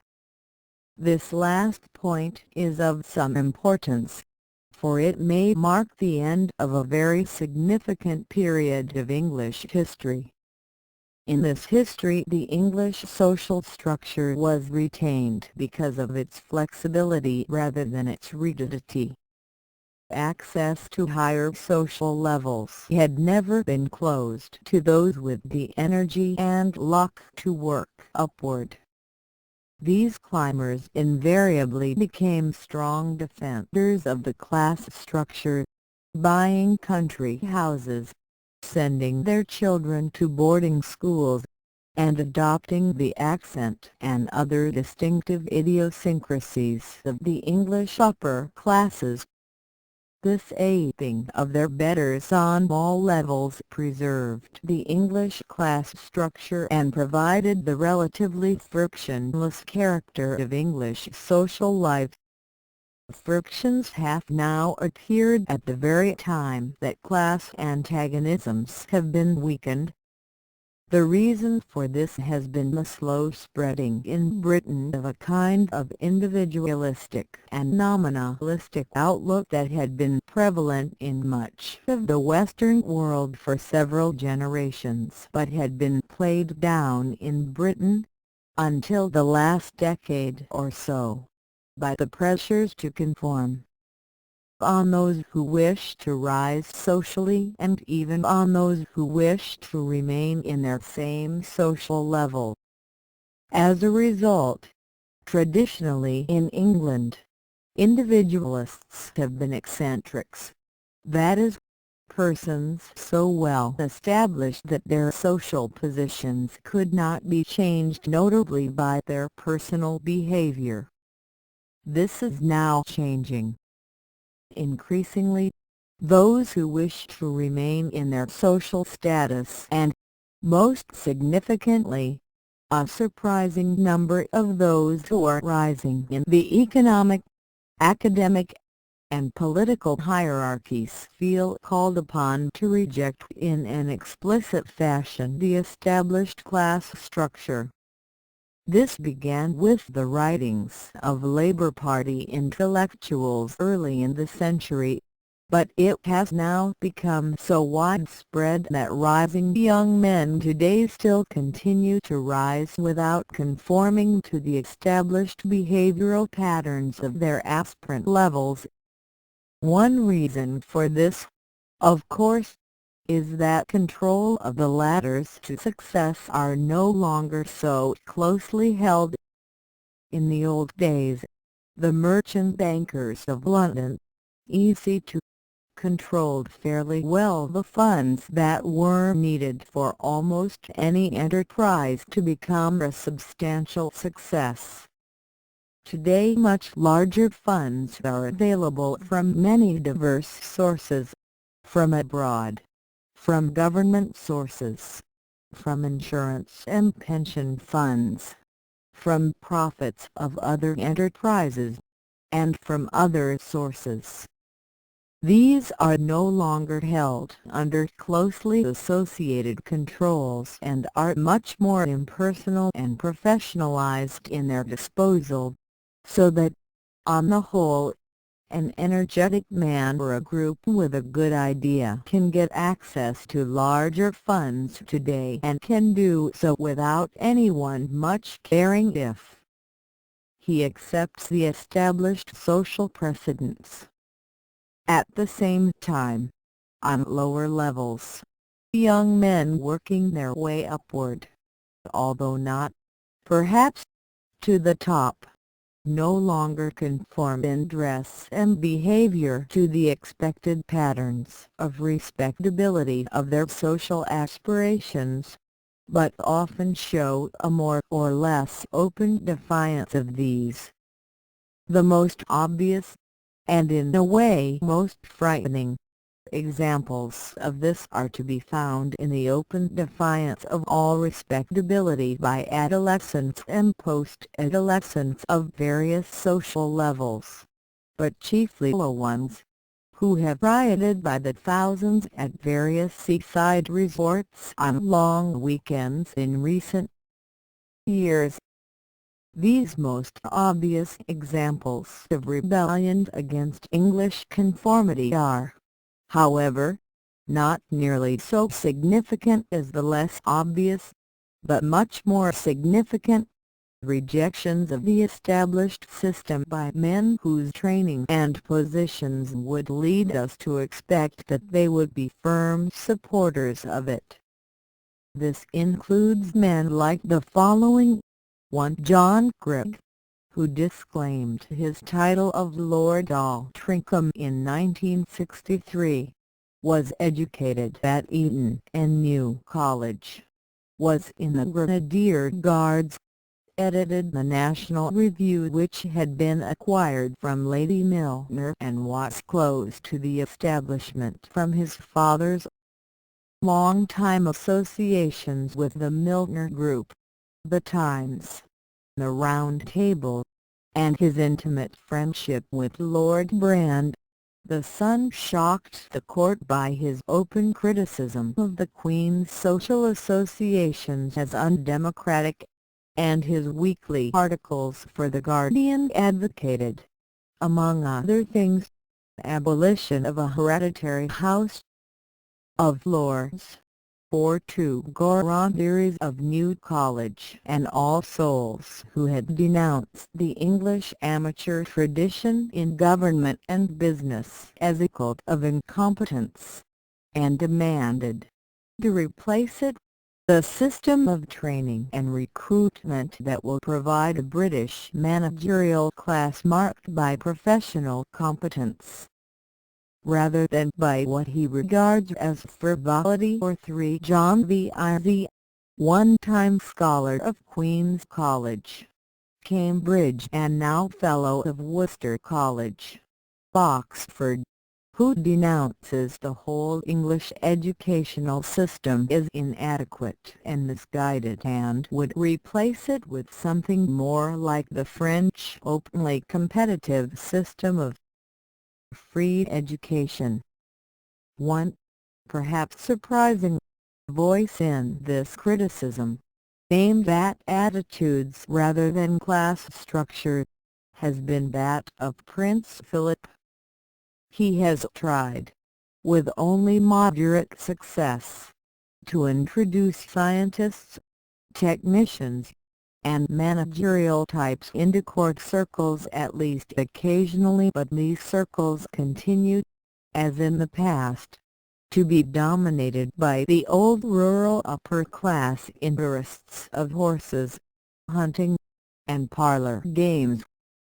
At the same time, by a series of calculated indiscretions, His Royal Highness has sought to encourage the change of attitude that so many feel is essential to the continued survival of Britain in an era of advanced technology. Samples of his statements continue to be quoted, especially in circles that disapprove of them.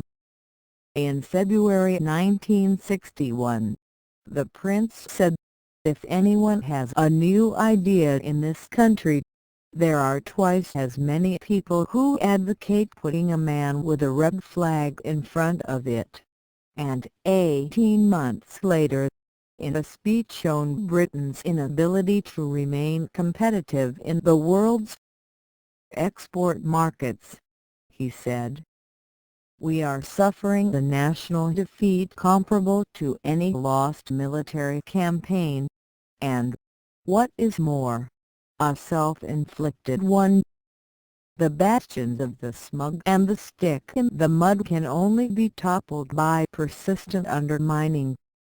These criticisms of complacency, now a chronic disease of the British upper classes, have had relatively small influence, at least in those circles where they are most needed and where they are discreetly regarded as unfortunate remarks.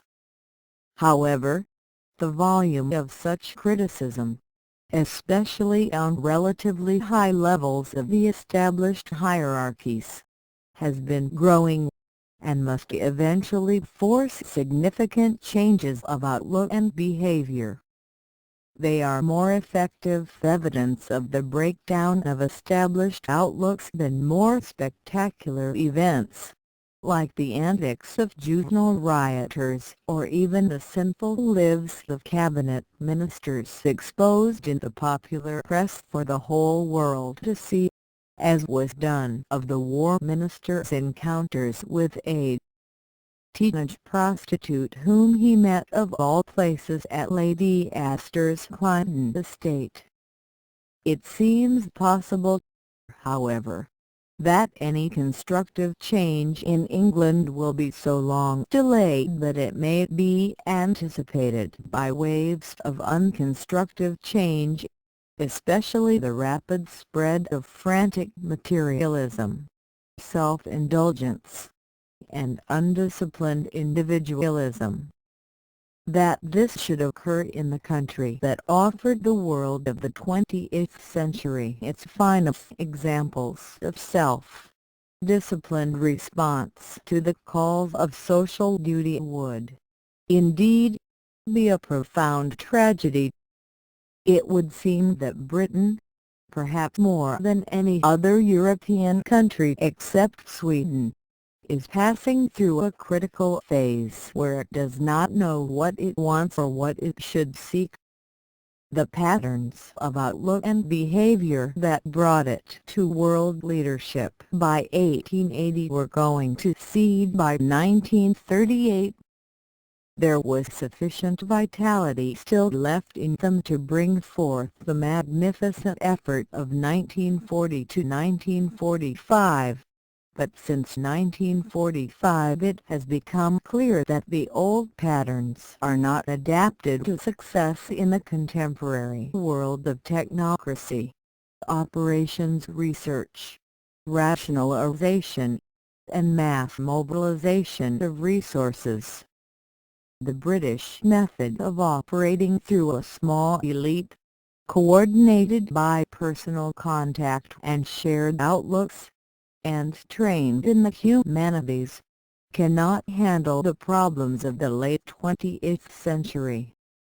Britain has the quality to do this, for, as we have seen, operations research, jet engines, radar, and many of the technological advances that helped create the contemporary world originated in Britain, but these things must be available on a mass basis for any country wishing to retain a position of substantial world leadership today, and they cannot be made available in Britain on a quantity basis by any continuation of the patterns of training and recruitment used by Britain in the 19th century.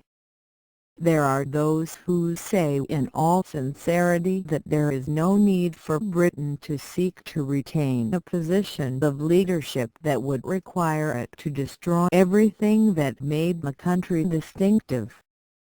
These people are prepared to abandon world leadership, international influence, and economic expansion for the sake of preserving the late 19th century patterns of life and society. But pressures from outside as well as from within make this impossible. Lycurgus renounced social change in prehistoric Sparta only by militarizing the society. Britain certainly cannot refuse to change and at the same time hope to retain the leisurely, semi-aristocratic, informally improvising social structure of its recent past. The outside world is not prepared to allow this, and, above all, the mass of British people will not allow it. In fact, the reluctance or the Conservative Party under Macmillan to face up to this problem has pushed a large number of British voters, reluctantly, toward the Labour Party. As a result, Labour won the election of October 1964 by a bare majority of the House of Commons. It is widely agreed that Britain's problems in facing the contemporary world fall under two headings. A rather complacent lack of enterprise and B an educational system that is not adapted to the contemporary world. The lack of enterprise is rooted in the self-satisfied attitude of the established elite, especially in their rather unimaginative attitude toward industry and business. For example, at the time that the Volkswagen was sweeping the American small car import markets, the British Motor Corporation had in the Morris Minor a car that was slightly inferior in a few points, superior on several important points, and sold for several $100s less, yet no real effort was made by the British firm to fight for a share of the American market. Critics of contemporary England tend to concentrate their fire on the educational system, which, despite great changes, remains inadequate, in the sense that large numbers of young people are not being trained for the tasks that have to be done, especially for teaching itself. To be sure, Britain has provided about $3 billion on new educational buildings since the war, with about 100,000 more teachers, an extension in the school leaving age of about 18 months, and a six-fold increase in opportunities for higher education with new universities being established in provincial towns almost yearly. But the subjects studied, the methods used, and the attitudes toward these are not directed toward the needs of the future world. No real coordination or ready access is provided between the educational system and the world of action, and access to either by the ordinary Englishman remains restricted by social and economic barriers. Instead of the gradual elimination of those who are unwilling to study, such as operates in theory in France and to a lesser extent in the United States, Britain still has barriers at ages 11 and 18 that shunt the major part of the country's young people into terminating and specialized curricula, and do so on largely irrelevant criteria, such as ability to pay or social background. A survey of more than 4,000 children, reported by Thomas Pakenham in The Observer, concluded that the 1-1 Liter U.S. examination and our selective educational system itself are seriously biased in favor of middle-class children and against virtually all those from poorer families. Using IQ tests that are themselves biased in favor of middle-class children, the survey showed that of all 8-year-old children with IQ.S of 105, only 12% of lower-class children were subsequently able to get to grammar schools, while 46% of those from the middle class could get to grammar schools and thus get access to a curriculum preparing for college. Of 8-year-olds with IQ.S of 111, 30% from the lower class but 60% of a higher social background subsequently reached grammar school. And of those exceptional children with IQ.S above 126, about 8% of both social levels get to grammar school. These figures are taken from a recent volume, edited by Arthur Koestler, entitled Suicide of a Nation. Hutchinson, 1963. The significance of the volume does not rest so much in what it says as in the fact that a team of writers, including Koestler, Hugh Seaton, Watson, Malcolm Muggeridge, Cyril Conley, Austin L. Booth, Hamp Peake, Henry Fairley, John Mander, Michael Shanks, and others, could contribute to a volume little. The rhetorical title borne by this one. Several of these writers apply to the ruling groups of contemporary Britain the designation that Gilbert Murray, more than a generation ago, taught their elders to use with reference to ancient Athens: the failure of nerve. There may indeed be a failure of nerve in both historical cases, but there is equally evident the failure of imagination and of energy.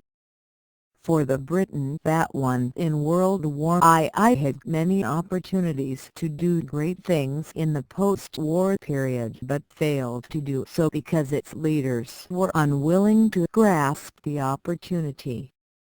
On the whole, the two contending political parties in Britain continue to offer the mass of English voters opposing visions that have no real appeal to the great majority of English, and, at the same time, show an obvious disinclination to take drastic action to realize these visions, probably because party leaders know that their views are repugnant to the majority.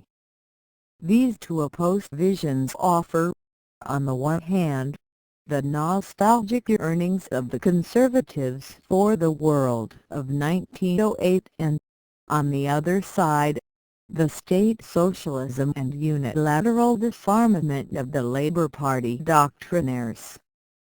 Neither of these has much to contribute to the real problems facing Britain in the last half of the 20th century, which is why the mass of British voters, who can detect irrelevance even when they themselves have no clear knowledge of what is relevant, have little enthusiasm for either. The Conservative stand-patters were challenged by a number of vigorous and able veterans of World War I, such as Lane MacLeod, Peter Thorneycroft, Quintin Hogg, Lord Hailsham, Reginald Maulding, Enoch Powell, Ted Heath, and others. These were essentially empiricists, but they wanted conservatism to make an active attack on Britain's problems and to make their party more appealing to the great mass of Englishmen by associating it with vigour and a social conscience.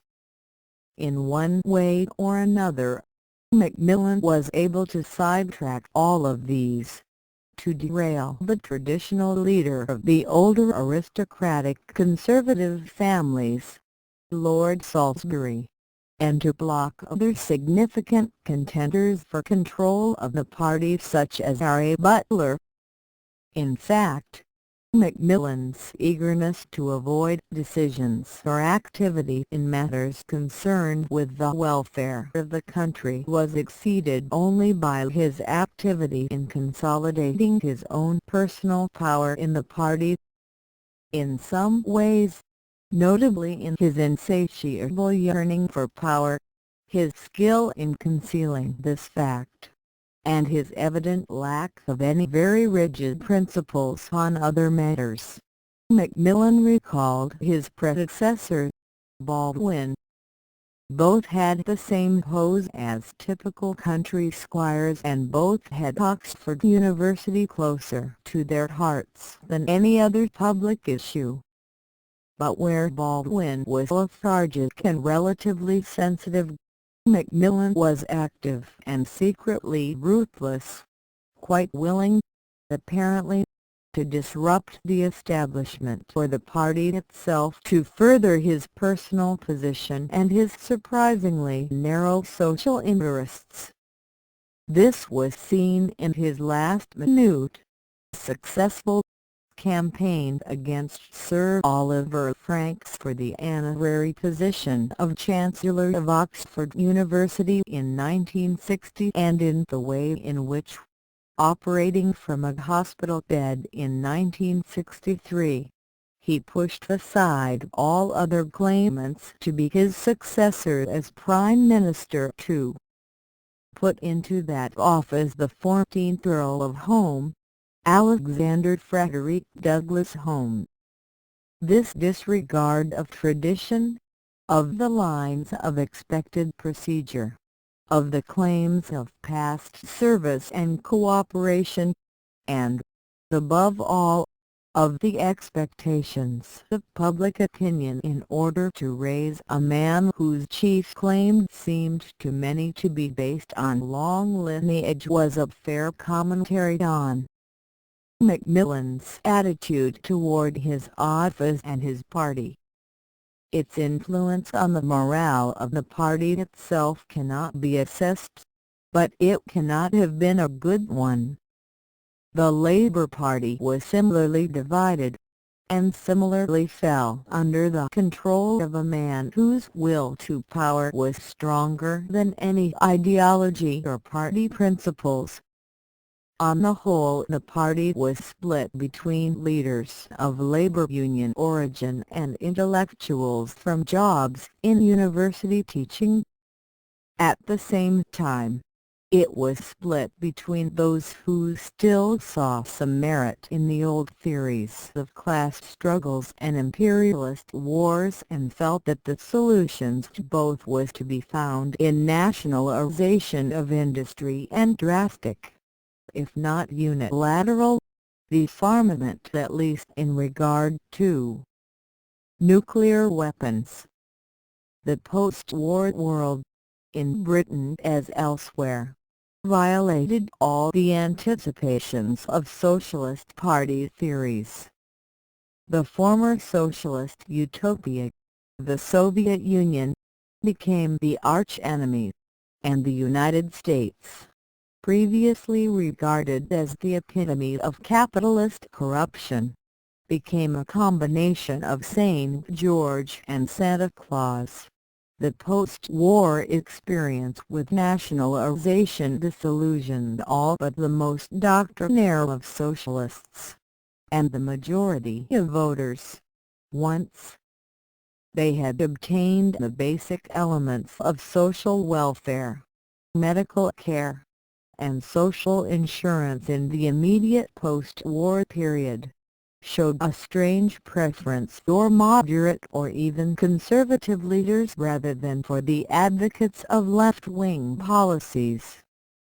As a consequence of these experiences, the Labour Party tended to split into a major wing that sought to win votes and office by appeals to moderation and a minor wing that sought to repeat the older war cries for seeking working-class benefits through class legislation and nationalization. The disappearance from the scene of the pre-war Labour Party leaders, such as Clement Attlee, Ernest Bevin, and Hugh Dalton, made Hugh Gaitskell leader of the party and of its moderate wing.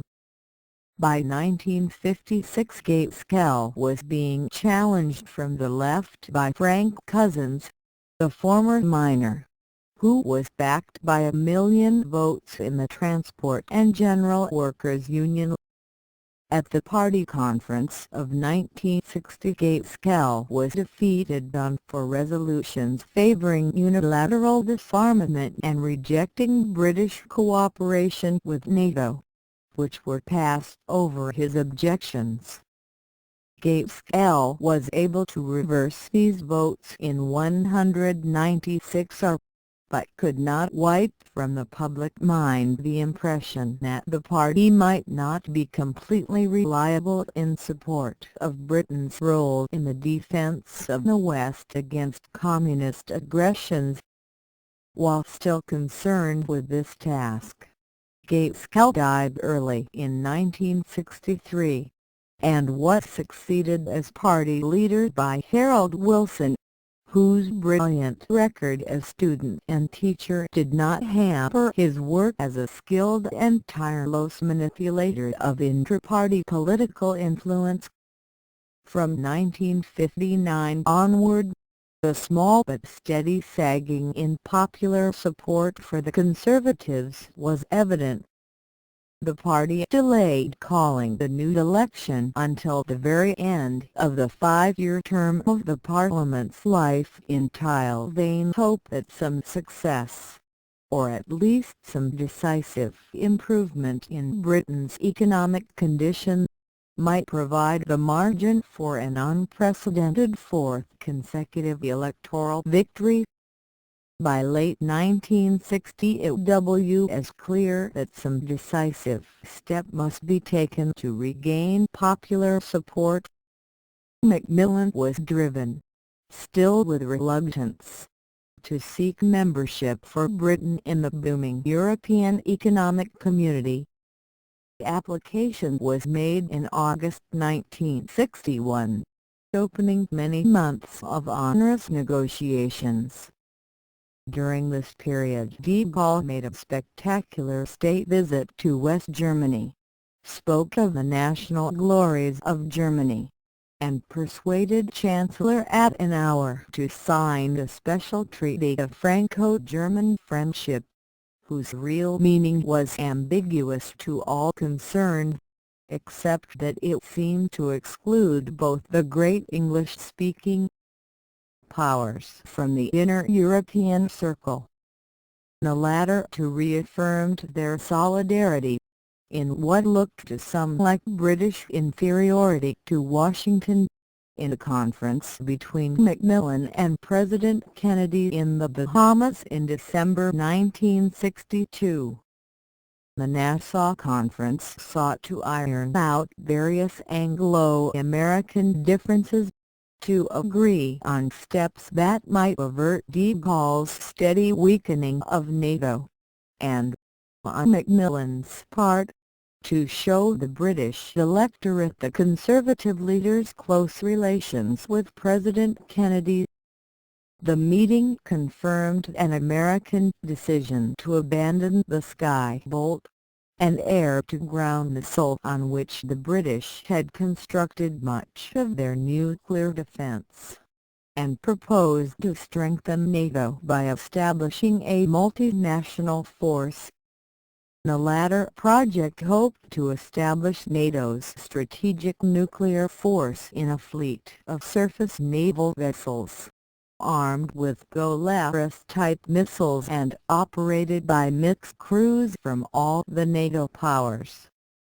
These mixed crews would prevent France from continuing its divisive policies within the NATO military array, increase the cohesion of Europe, give its nuclear strategy at least an appearance of independence from the United States, and provide the groundwork for some kind of European defense community, including Britain, if France split NATO completely. De Gaulle's answer to this weak and symbolic gesture of Anglo-American cooperation was decisive. Within less than a month, in January 1963, he rejected the British 17-month-old application to join the EDC. This resounding defeat to Macmillan and the United States was delivered in typical de Gaulle fashion. In superb disregard of the established EEC procedures for dealing with applications for membership, de Gaulle, at a personal press conference, announced that France would oppose the British request, on the grounds that it was a belated effort to get into a system that the British had earlier sought to impede with their rival Outer Seven Free Trade Area, and that Britain was not yet ready for admission to any purely European system since, as he said, Britain, in effect, is insular, maritime, handling by her trade, her markets, and her suppliers to a great variety of countries, many of them distant, so that the nature, structure, and circumstances of Britain differ profoundly from those of continental states. If Britain were admitted to EDC, according to de Gaulle, she would at once seek to bring in all the other members of OECD, and in the end there would appear a colossal Atlantic community under American dominance and leadership which would completely swallow up the European community. The other 5 EEC nations, with Britain and the United States, opposed de Gaulle's efforts to break off the Brussels talks on the British application for membership, but on January 29, 1963, the French vetoed continuance of the discussion, and the British application was, in effect, rejected. The de Gaulle veto suspended indefinitely the movement toward Europe's political unity. At the same time, de Gaulle rejected the Anglo-American suggestion for a multinational nuclear force within NATO.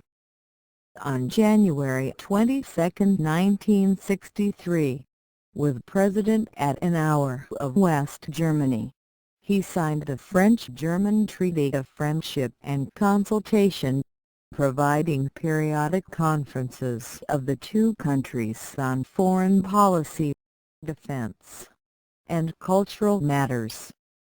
Before the end of the month, over strong Labour Party opposition, the British Parliament approved the Anglo-American Nassau Pact and heard Prime Minister Macmillan announce his government's determination to build an independent nuclear force of 4 or 5 British-built Polaris submarines by purchasing the necessary equipment from the United States.